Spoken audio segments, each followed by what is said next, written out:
아, 내가 나한테 맞는 방식으로 잘 일을 해오고 있었던 거구나. 이게 나만의 문제가 아니구나. 많은 여성들이 이 문제로 고통을 받고 있다면 이건 지금 뭔가 문제가 있는 거다.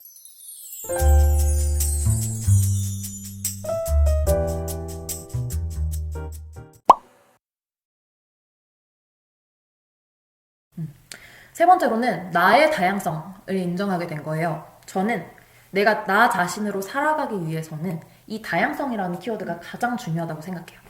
그래서 저는 제일 먼저는 이 사회의 수많은 다양성에 대해서 알아보고 관심을 가지고 그렇게 조금씩 공부하기 시작했어요. 그러다 보니까 자연스럽게 나의 다양성도 조금씩 받아들일 수 있게 되더라고요. 그래, 이 세상 사람들의 몸은 이렇게나 다양한데 꼭 나라고 예쁜 몸의 기준에 맞춰져야만 할까? 이런 생각이 이제 처음으로 들기 시작했죠. 그리고 좀 더 명확한 계기가 됐던 거는 MBTI 검사예요. MBTI 뭐세요? 제 MBTI는 INTJ입니다. 저는 ENTP예요. 근데 전 이 MBTI 검사를 MBTI가 이렇게 이슈되기 진짜 직전에 검사지로 검사하고 전문가분께 상담을 받았는데요. 그때 정말 내가 뭔가 잘못되거나 모자랐던 게 아니라 그냥 세상에는 다양한 사람들이 있고 나는 나에게 그냥 가장 잘 맞는 방식으로 살아오고 있었던 거구나. 네, 이런 거를 깨달았어요. 저는 정말 강한 피거든요. 그래서 맨날 과제도 시험도 벼락치기를 했어요. 물론 보통 이제 사람들이 계획적인 사람들은 딱딱딱딱 계획을 세워서 해내잖아요. 저는 그런 거는 잘 못했던 사람이었어요. 그래서 고등학교 때 스터디 플래너도 막 9교시 국어, 10교시 수학 이런 식으로 적어놓고 그래서 친구들이 너는 이게 스터디 플래너냐고 그렇게 놀리기도 했는데 그래서 저는 제가 너무 게으르고 한심하고 막 계획을 수행해내지 못하고 그런 사람이라고 생각했거든요. 근데 그 상담사분이 그렇게 말씀해 주신 거예요. 제의가 강한 사람들은 어떤 과업이 있을 때 여기서부터 이 시간 내에 해야 된다면은 이때까지 얼만큼, 이때까지 얼만큼, 이때까지 얼만큼 해서 완성하는 게 편한 사람들이에요 라고 이야기를 해주시는 거예요. 저는 이게 편한 사람입니다. 저는 중학생 때도 시험 범위가 나오면 시험 범위가 나오자마자 며칠까지 이거 끝내고 며칠까지 저거 끝내고 며칠까지 이거 끝내서 마지막 날에 마무리하고 시험 딱 이렇게 하는 게 편했어요. 그게 조금 더 안심이 됐어요, 저한테는. 저도 시험 공부는 종종 그렇게 열심히 하긴 했었지만 그래도 그냥 살아오는 모든 그런 게 계획이 너무 전 힘들었거든요. 그래서 제가 계획이 너무 힘들다 보니까 모든 사람들이 다 힘들 거라고 생각을 했고 당연히 그래서 저 사람들은 이렇게 힘든 거를 저렇게 해내니까 너무 자기 관리 능력이 대단하고 자제력이 대단하고 인내심이 대단하고 너무 멋있는 사람들이 다 대단하다. 그에 비해 그렇게 하지 못하는 나는 너무 게으르고 한심해. 이렇게 생각을 내내 해왔었거든요. 근데 그때 처음으로 그게 편해서 그렇게 하는 사람들이 있다는 걸 알게 된 거죠.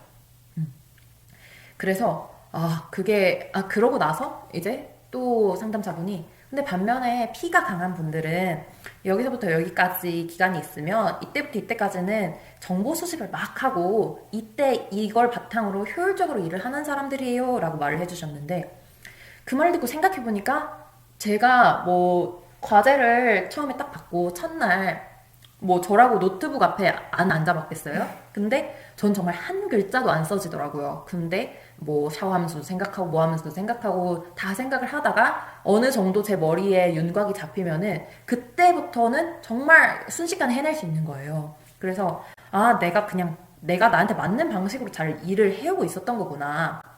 그거를 알게 됐죠.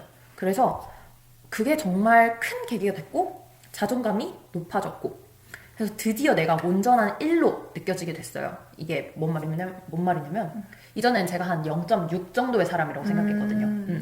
뭐 내가 이걸 하면 그래도 0.7은 될 거야. 0.8을 될 거야. 이 책을 읽으면 난 그래도 한 0.8 정도의 사람은 될 수 있어. 이렇게 생각하고 막 자기 개발을 하려고 하니까 재미가 너무 없는 거죠.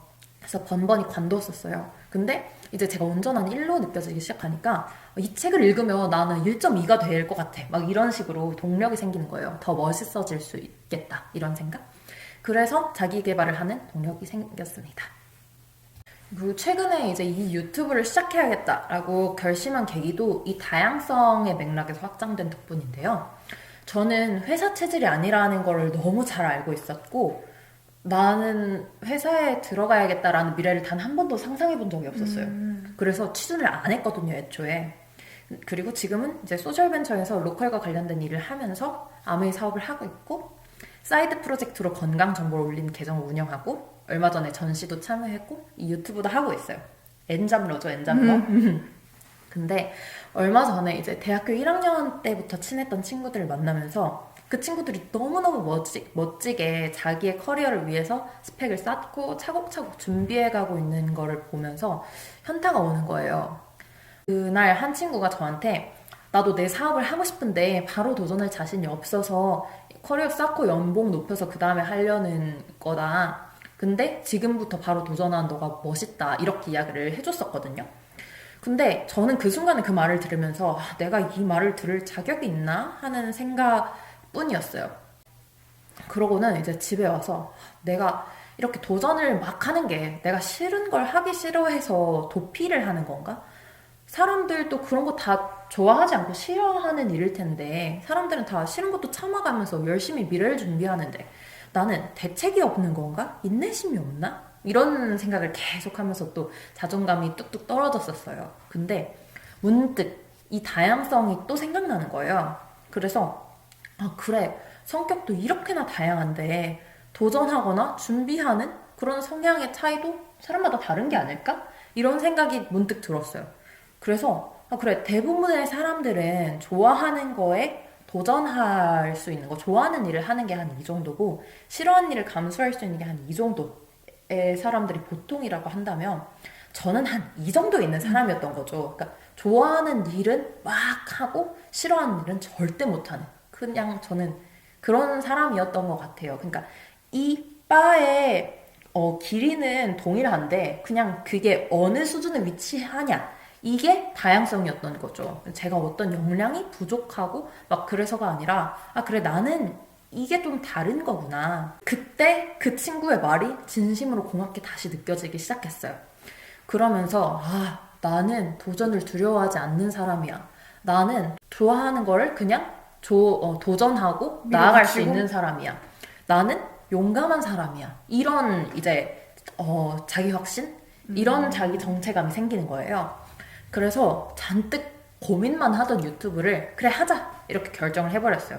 그러고 나서 바로 이제 수한테 컨택을 했고 수랑 제가 너무너무 잘 맞아서 감사하게도 이렇게 바로 유튜브를 시작할 수 있었죠. 저는 사실 제가 좋아하는 거를 혼자서 뭔가 좋아하는 건 많은데 혼자서 할 용기 같은 건 그렇게 많지 않았거든요.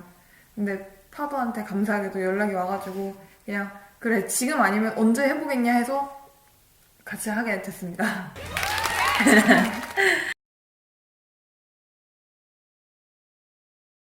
그리고 마지막으로는 다이어트는 왜 우리를 살찌게 만드는가? 뭐 직관적 식사 이런 책들을 읽으면서 이 사회는 무언가 잘못되었다 라고 느끼게 된 게 외모 콤플렉스에서 벗어난 결정적인 계기였어요.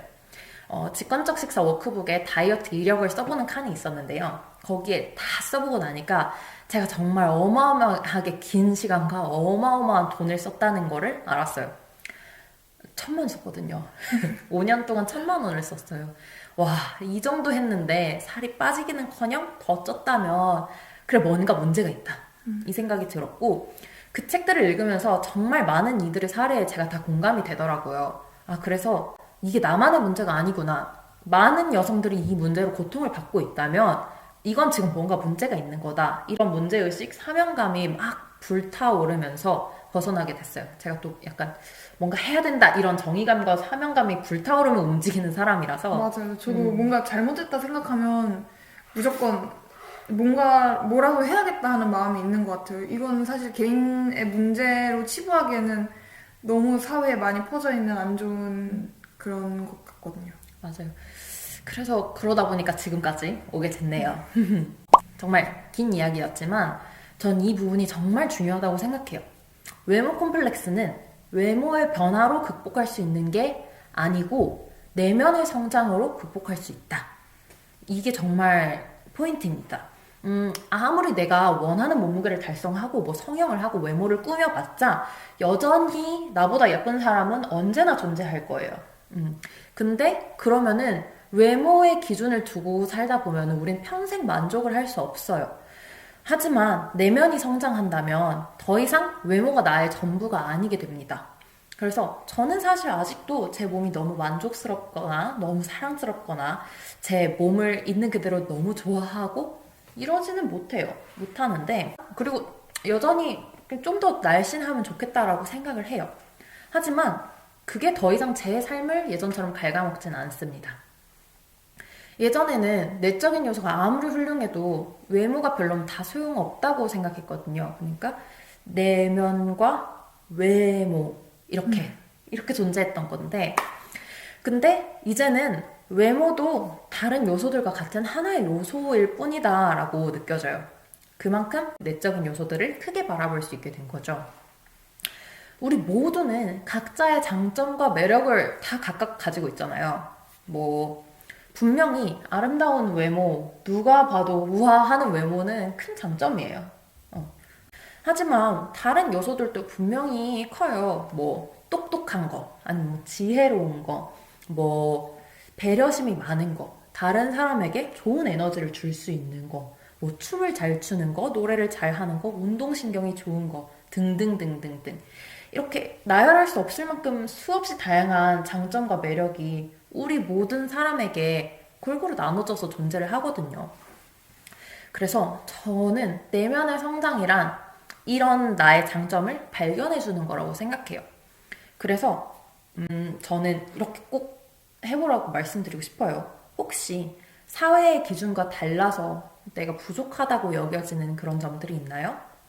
그렇다면 어떻게 하면 이걸 내 매력으로 볼 수 있을까라는 고민을 한 번만 해보세요. 제가 남들보다 인내심이 없고 준비성이 없다라고 생각했던 거를 거꾸로 매력으로 뒤집어 보니까 나는 남들보다 도전하는 데 두려움이 없는 용감한 사람이구나 라는 제 매력을 발견한 거잖아요. 그래서 다른 점은 부족한 점이 아니라 나만의 매력인 거예요. 그걸 알아주는 게 우리 내면이 성장할 수 있는 방법이고 외모 콤플렉스에서 벗어날 수 있는 방법이라고 생각합니다. 네. 여러분 모두 나의 내면과 나의 매력과 장점을 발견해주는 그런 오늘 하루가 되기를 응원합니다. 지금까지 디어마이만이었습니다.